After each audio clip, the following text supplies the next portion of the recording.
In this video, I'm going to take a look at EZ stereoisomerism. So the first sort of question to introduce the topic is we're going to look at why these molecules are the same, whereas these molecules are actually different. So in part, it's down to the fact that we've got a carbon-carbon double bond in this molecule and we haven't in this one. There's a bit more to it than just having a CC double bond, but that's a starting point.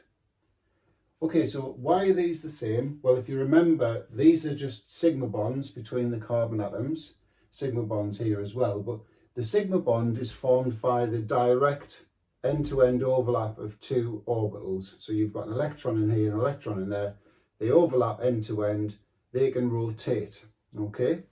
So if I get my model kit, there's that version of the molecule. So you've got the chlorine pointing up there, the chlorine pointing down there. Well, what can I very easily do? I can just do that and I've made that one.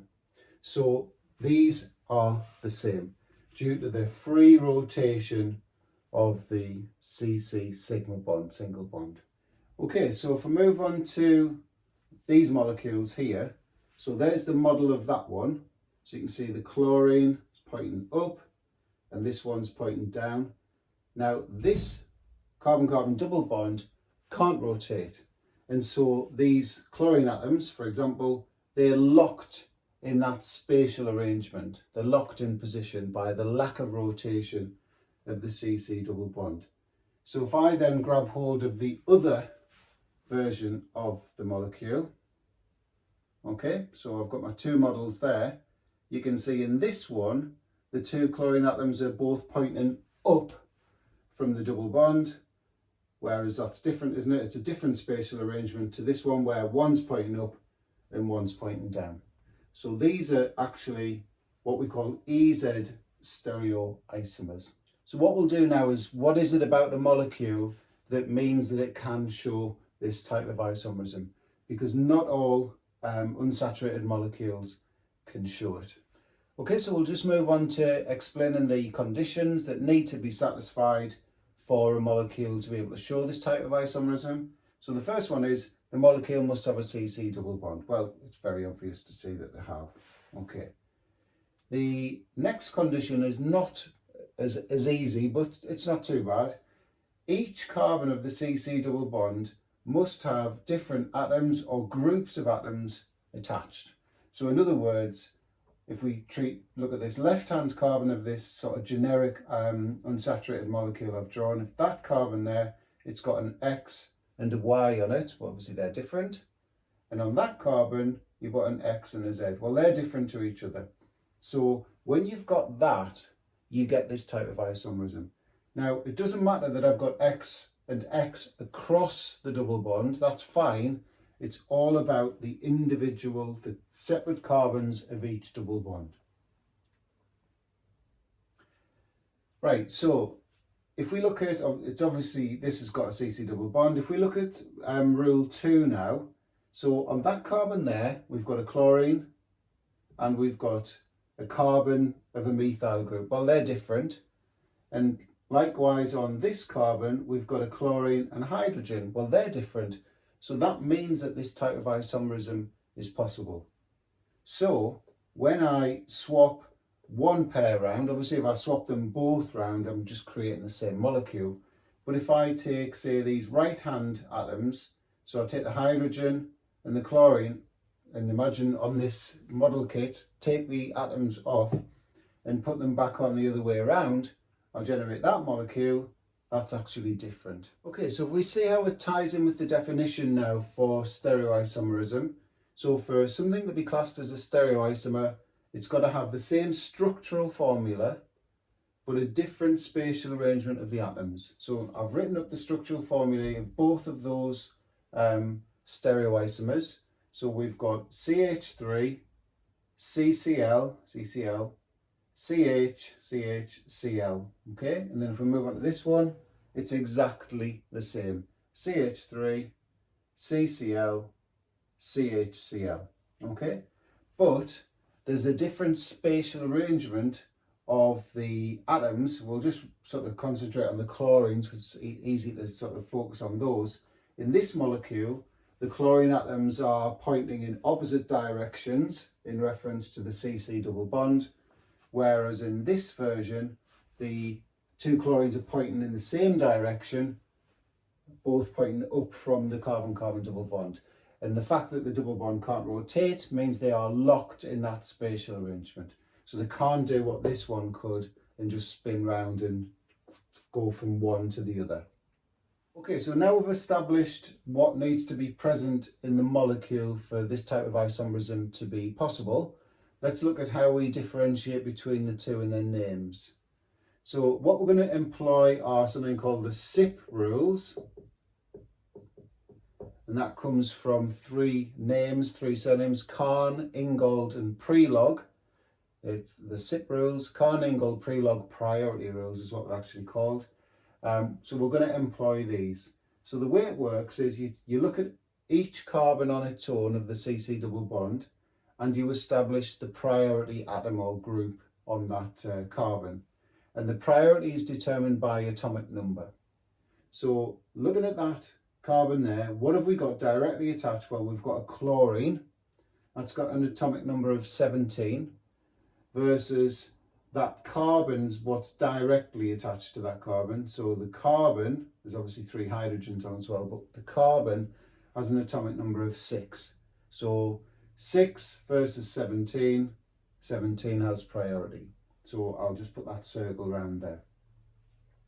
And then you move on to the next carbon of the double bond, establish priority on that one. So we've got chlorine again, 17 atomic number versus 1 for hydrogen. So that's the priority group. Okay, so they are on opposite sides of the CC double bond. They're locked in that position on opposite sides. Now the German word for opposite is entgegen, and so the code, if you like, is derived from that word. Okay, so this is the E isomer, this version here.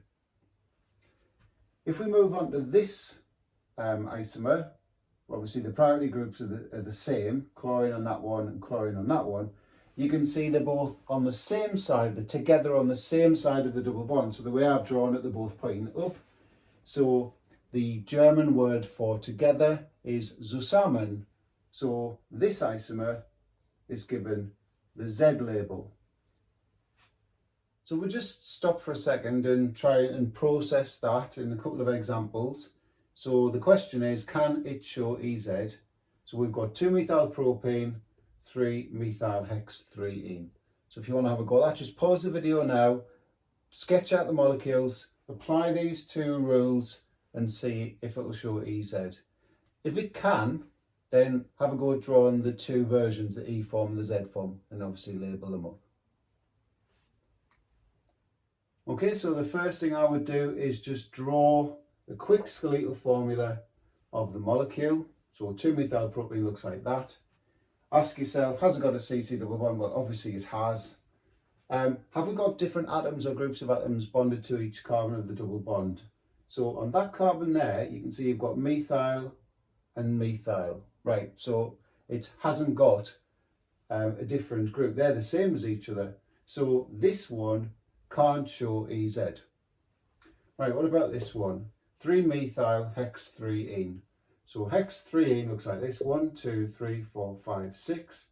The 3 means that the double bond's here. Okay, 1, 2, 3. So it starts at 3. 3-methyl hex 3-ene. So there's a methyl group there. Obviously it's got a double bond. Right, this carbon here, we've got a methyl group, CH3 group, and we've got a C2H5 group, an ethyl group. Well, they're different to each other, okay? So don't worry so much about, well, that's carbon and that's carbon. Remember, it's different atom or groups. So methyl group versus ethyl group, they're different. So if we move on to the next carbon, we've got an ethyl group and a hydrogen. Well, they're obviously different. So this one can show EZ. So then if we're going to draw the two versions, what I tend to do is I tend to draw the double bond on the horizontal. Okay, so if I just do them down here, so there's the double bond. So what have I got on the left hand carbon? I've got a methyl group and I've got a an ethyl group. So I'll just draw it like that. And then on this carbon, I've got a hydrogen. It looks like it's pointing up on that one, so I'll not put anything there. And I've got an ethyl group. Okay, so that's that version. And I've also got, if I draw the other one now, so if I do a horizontal double bond, let's just swap these round. Remember, you just flip one side of the double bond. So keep that the same, but we're going to flip, so that's now up there and that's down there. So we need to establish priority on each carbon of the double bond. Now, the reason I've chosen this one is to just show you a slight extension to the SIP rules, okay? So nothing to worry about, it's fine, but you know, you do need to know this little extra bit, okay?